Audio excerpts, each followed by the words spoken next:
ግን አብርሃም ጉዞህን ለምንድነው በዚህ ልክ ያምዛዛኸውና ከትላንትና ጀምረህ ሊሄድ ነው? እንግዲህ እንዳያችሁት ነው። ትላንትና በዳኒ ቤት ዳኒ ቀጥሮት ዳኒን ለማግኘት በመጣበት ጊዜ ከመንገድ ነው የመጣሁት እየሄድኩ ነው እና ሰዓት እንዳይረፍድብኝ አንተና ስለቀጠርከኝ አንተን አግኝቼ ሊሄድ ብዬ ነው የመጣሁት እያለ በቾከለ ልብ ነበረ ዳኒን ሲያወራው የነበረውና ወዲያው ነው እንደውም ሄዳለሁ በቃቸው ምናምን ብሎ ነገሮችን ማውራት ያለበትን ነገር አውርቶ የሄደው እና በዛው የሄደ ነበር የመሰለን እውነት ለመናገርና ዛሬም እንግዲህ እየሄድኩ ነው ልብሶችን ፍለጋ ነው የመጣሁት በማለት እንግዲህ ከሩታ ጋር ስላልቆረጠለት የሩታ ነገር ስለማይሆንለት ሩታን በምን መንገድ ላግኛት የሚለው ነገር ሁሌም እሱ ጭንቅላቱ ላይ ስለሚመላለስ ጭራሽ ቤቷ ድረስ ሄዶ ልብስ ፍለጋ ነው የመጣሁት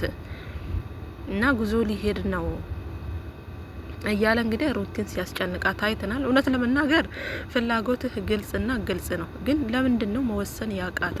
ለምንድነው በዚህ ልክ ነገሮችን ማምዛዛት የፈለከው? ማለት ቁርጥ አርገህ እኮ አንዷን ሴት መርጣ ከአንዷ ጋር መሆን እኮ ትችላለህ። እውነት ለመናገር ከሄርሜላ ጋር ስትፈልግ ከሄርሜላ ጋር፣ ከሩቲ ጋር ስትፈልግ ከሩቲ ጋር መርጣ ከአንዷ ጋር ሆነ በቃ ጊዜህን ህይወትህን መምራት ትችላለህ። ግን እስከ መች ነው በዚህ ልክ በሁለት ሴቶች ህይወት የምትጫወተው? እውነት ለመናገር እስከ መች ነው ጋይስ?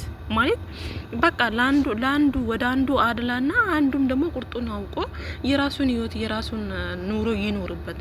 እንዴ አንተ አሁን እኮ ሁለት እግር አለኝ ብለህ እኮ ሁለት ዛፍ ላይ እየተንጠለጠልክ ነው እንዴ? ምን ነክቶት ነው ጋይስ?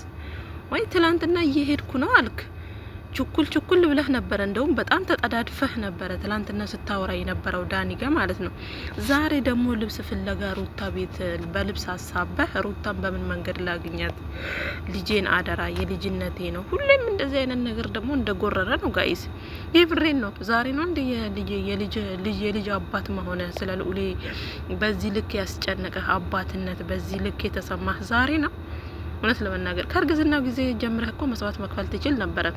እሺ የእርግዝና ጊዜው እንደው ከተወለደ ጊዜ ራሱ ጀምረህ እስኪ መች ምን አደረክ ለልዑል? አንተ ምን እስኪ ስለ የአባትነትን ፍቅር መች ሰጥተኸው ታውቀዋለህ? በሳምንት አንዴ በሳምንት ሁለቴ እሱን ራሱ በጫጫታ በጋጋታ በጥላቻ መቼ አንተ ለልጅህ ጊዜ ሰጥተህ ታውቃለህ? እውነት ለመናገር እዚች ጋር የሩታን ልብ ለማንጠልጠል ካልሆነ በስተቀር ምንም በተደጋጋሚ ልጄን አደራ እንደዚህ ሆኛለሁ፣ እመጣለሁ፣ ከከተማ ወጣለሁ፣ በረራ አለብኝ፣ አንዴ ከከተማ አልወጣም ይላል፣ አንዴ ደግሞ በረራ አለብኝ ይላል። ጋይስ በረራ ከሀገር ውጪ ብቻ ነው ወይ ያለው? ሀገር ቤትም አለ። እሱ ትክክል አለ፣ ሀገር ቤትም አለ በረራ፣ ሀገር ለሀገር እዛው ማለት ነው።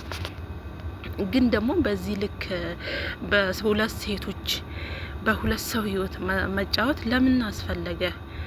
የምሬ ነው የምላችሁ። እዛች ጋር አንድና አንድ ልቡ ያለው ሩታ ጋር ነው። በቃ አያችሁት አይደለ? እንዴት እንደሚያወራት እንዴት ነው ነገሮችን እንትን አድርጎ ከሷ ጋር በደንብ ለማውራት ይሞክራል።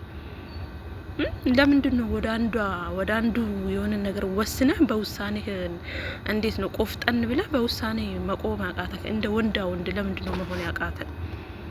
ዳኒም ደግሞ ትላንትና እንግዲህ ከሄርሜላ ጋር እንድትሆን አልፈልግም ፈልጌ አይደለም እኔ ያንተ ጤንነት አሳስቦኝ ነው ምናምን እያለ ሩታን ለማሳመን የሚሞክር ልጅ ነበረ። ዛሬ ግን ውሽሚቷን ይዞ ቤት ድረስ መጣ። ምክንያቱም አብርሃም እንደማይደውልላት እንደማያወራት አሁን ላይ አብርሃም በራሱ መንገድ እየተጓዘ እንደሆነ ግልጽ ነው፣ እያወራት ስላልሆነ ይሄ ደግሞ የሚከታተልላት ዳኒ ነው። ምክንያቱም ዳኒ ከነሱ ህይወት መቼም የሚወጣ አይነት ሰው አይመስለኝም እውነት ለመናገር እና አብርሃም በዚህ ልክ ለምንድነው በሁለቱም ልጆች መጫወት የፈለከው? ማለት ምንድነው የሚጠቅመ? ከሀገር መውጣት እረፍት ማድረግ ከፈለክ እኮ በቃ ውልቅ ብለህ ወጥተህ እኮ አንድ ጊዜ ተናግረህ መሄድ ትችላለህ። ትላንትና እየሄድኩ ነው ከመንገድ ነው የመጣሁት ምናምን እያልክ ዛሬ ደግሞ ልሰናበት ነው ልብስ ሊወስድ ነው። አንተ አሁን እውነት ልብስ አተህ ነው? የብሬን እኮ ነው የምላችሁ። ልብስ አተህ ነው? ምን ከሩታ ጋር ተለያይተህ እኮ ብቻህን ሩም ይዘህ መኖር ከጀመርክ እኮ ስንት ጊዜ ነው? ከአመት በላይ አልሆነህም እንዴ? እና ታዲያ ይሄን ሁላ ጊዜ ያለ ልብስ ነው የኖርከው? ልብስህን ሩታ ጋር አስቀምጠክ አንተ በድንህ ነው እንደ ውጪ ያለው? ያልገባኝም ጋይስ ልብስ ፍለጋ ሩታ ቤት መሄድ ማለት ምን ማለት ነው?